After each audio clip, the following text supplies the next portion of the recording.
आपको इस वक्त जरूरत थी भारत के साथ रिलेशनशिप ठीक करने की, लेकिन वहां पे जुलूस निकल रहे हैं आपके खिलाफ, आपके हाई कमीशन के बाहर खड़े वहां दिल्ली में।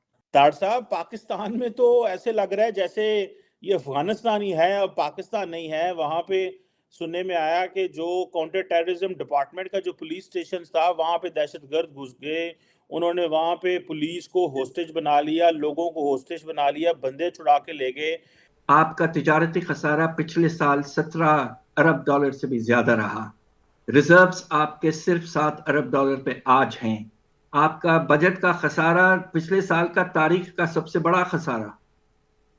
तो इस लिहाज से पाकिस्तान बेपनाह मुश्किलात में फंस चुका है। ये इमरान खान साहब लाहौर में बैठ के सियासत कर रहे हैं और कह रहे हैं मैंने असेंबली तोड़ देनी है, दहशतगर्द जो है वो खैबर पख्तूनख्वा में घुस गए हैं। आप नहीं समझते, एक तो जितने भी पाकिस्तान ने काउंटर टेररिज्म गेन्स किए थे थोड़े से रिसेंटली, एक तो वो सारे खत्म हो गए हैं। दूसरा, जो इमरान खान ने ये सियासी अफरा तफरी, और सियासी अफरा तफरी वैसे पाकिस्तान में है, इसकी वजह से वो जो रिट ऑफ द स्टेट है वो कोई नहीं खत्म हो गई। सियासतदान कंट्रोल ले नहीं रहे, मिलिट्री स्टैब्लिशमेंट जो है वो भी गायब है। तो ये क्या बन रहा है? और बिलावल भुट्टो साहब जो हैं वो वॉशिंगटन में बैठे हुए हैं वेकेशंस पे। आप कैसे समझते हैं ये तालिबान का वापस आना? मतलब इतनी स्ट्रॉन्ग अरबों डॉलर तारा साहब हमारा डिफेंस पे और सिक्योरिटी पे लग जाता है, और ये लोग जिस मर्जी जहां मर्जी घुस के जिस पुलिस स्टेशन पे वो कब्जा कर लिया। ये क्या, what is the state of the affairs? How do you see this sir? Cheema साहब, मैं समझता हूं कि ये पाकिस्तान के इदारों का, एजेंसियों का एक सबसे बड़ा फ्लेवर, ब्लंडर पे ब्लंडर। और मैं सबसे पहले तो बताना चाहूँ कि ऑन ग्राउंड रियलिटी क्या है। इस वक्त इंटरनेशनल मीडिया उसको क्या किस तरह कवर कर रहा है, और उसके बाद मैं बताता हूँ कि मुख्तलिफ किस्म की जो स्पेकुलेशन है वो इमरान खान साहब के हवाले से क्या है। एक तो इंटरनेशनल मीडिया यहां तक कह रहा है कि 4 पुलिस वाले जो है वो कत्ल हो चुके हैं, मारे जा चुके हैं। यहां तक उसकी एक जो न्यूज आउटलेट है उसने कहा है। दूसरा, उन्होंने हैंड ग्रेनेड्स के साथ हमला किया है। तीसरा ये कि ये जो ये जिस जगह वो घुसे हैं, 25 लोग इन्होंने इन्वेस्टिगेशन के लिए वहां पकड़े थे। जगह का नाम था काउंटर टेररिज्म सेंटर। अब काउंटर टेररिज्म ही मेरा मकसद, अगर वहां पे ये हालात हो जाएं तो आपकी काउंटर टेररिज्म की तैयारी के बारे में तो दुआ खैर ही हो सकती है। अब और उसके बाद मैं बताना ये चाहूंगा कि 7 उन्होंने आके 7 जो वहां पे सिक्योरिटी पे खड़े थे उनकी बंदूकें छीन ली हैं। सिक्योरिटी वाले बंदूकें खड़े थे लेकर, उन्हीं की छीन ली उन्होंने बंदूकें। और फिर उसके बाद ये जो लोग अंदर जिनको इन्वेस्टिगेट भी किया जा रहा था, और जिन लोगों को जिन्होंने अटैक किया है, ये एक अम्ब्रेला एक ऑर्गेनाइजेशन है अंडर तालिबान, और ये वही ऑर्गेनाइजेशन है जिन्होंने आर्मी हेडक्वार्टर पे हमला किया था, और ये वही ऑर्गेनाइजेशन है जिन्होंने मैरियट इस्लामाबाद पे भी अटैक किया था 2007 में। तो ये कोई छोटा मोटा काम नहीं है, वो बड़े ऑर्गेनाइज्ड हैं। अब मैं ये बताना चाहूंगा कि इस वक्त खान साहब के हवाले से आपने बात की। अब खान साहब का अगर थोड़ा सा, ये स्पेकुलेशन है, मेरा एनालिसिस है, इट्स नॉट कंफर्म। मैं जो मैं मुझे जो मैं सुन रहा हूं मुख्तलिफ लोगों की बातें। तालिबान, खान साहब का नाम तालिबान खान था। खान साहब सिंपथाइजर थे तालिबान के साथ। खान साहब हमेशा सॉफ्ट स्पोकन थे उनके साथ। लोग यहां तक भी स्पेकुलेट करते हैं कि क्योंकि केपीके में इनकी गवर्नमेंट है, they are originally requesting them to I mean to put the pressure on the establishment. आप उसकी वजह वो, क्योंकि इसका जो वाज़ेह सबूत यहां से मिलता है, खान साहब ने आज तक किसी चीज को कंडेम नहीं किया तालिबान रिलेटेड।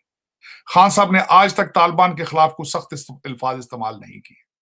तो लोग फिर दो चार को जब जमा करते हैं तो उसमें लगता यही है कि द पीटीआई, केपी की government, they are soft with Taliban, TTP.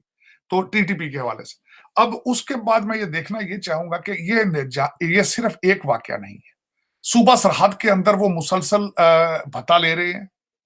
और जो एक और स्पेकुलेशन और एक चीज को तफवीर, ज्यादातर भत्ता और वो लेटर केपी पीटीआई के लोगों को लिखते हैं,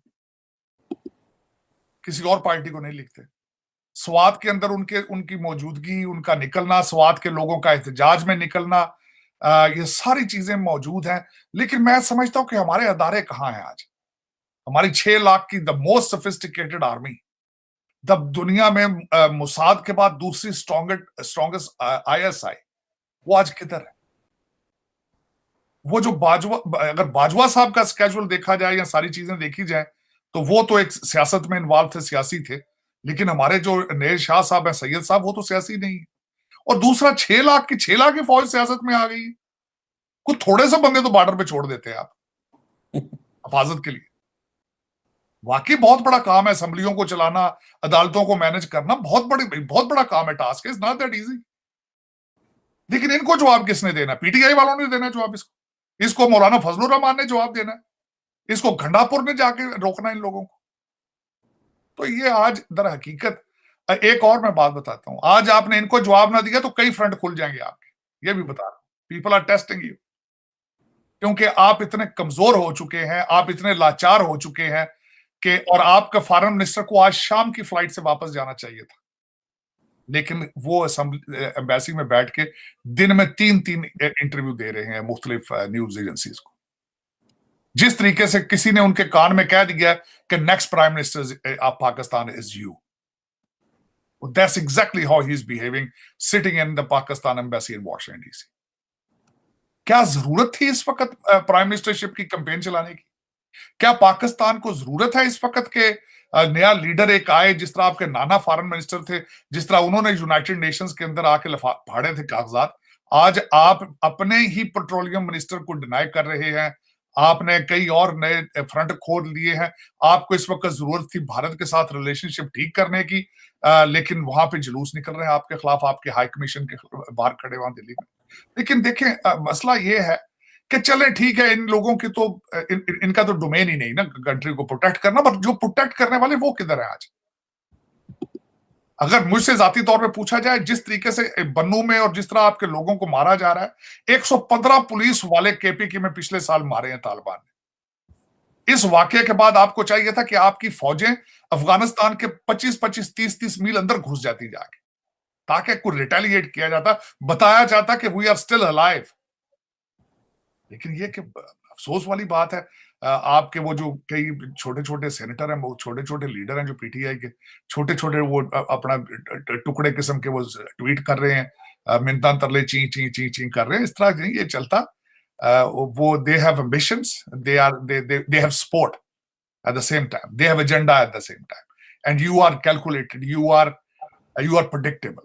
आप जितना लेटते जाओगे वो चढ़ते जाएंगे। ये this is a international law, this is a psyche of the predator and the prey. आप इस वक्त प्रे हो, they are predators, they are calculating you how what can you do. और बाजवा साहब ने जिस तरह सियासत की है अपने पीरियड में, वो समझते हैं शायद आप सारे सियासी हैं, वो समझते हैं कि शायद सारे सियासी हैं, they are just interested in chief ministership. आज भी बाजवा साहब ने परवेज लाई साहब को कॉल करके कहा, कल जो उन्होंने कहा, बाजवा साहब तुसा केड़ा इलेक्शन लड़ना यार, एक बंदा करदा है पे करन दो जो मर्जी उन्हें करना, you can not please everybody to begin with.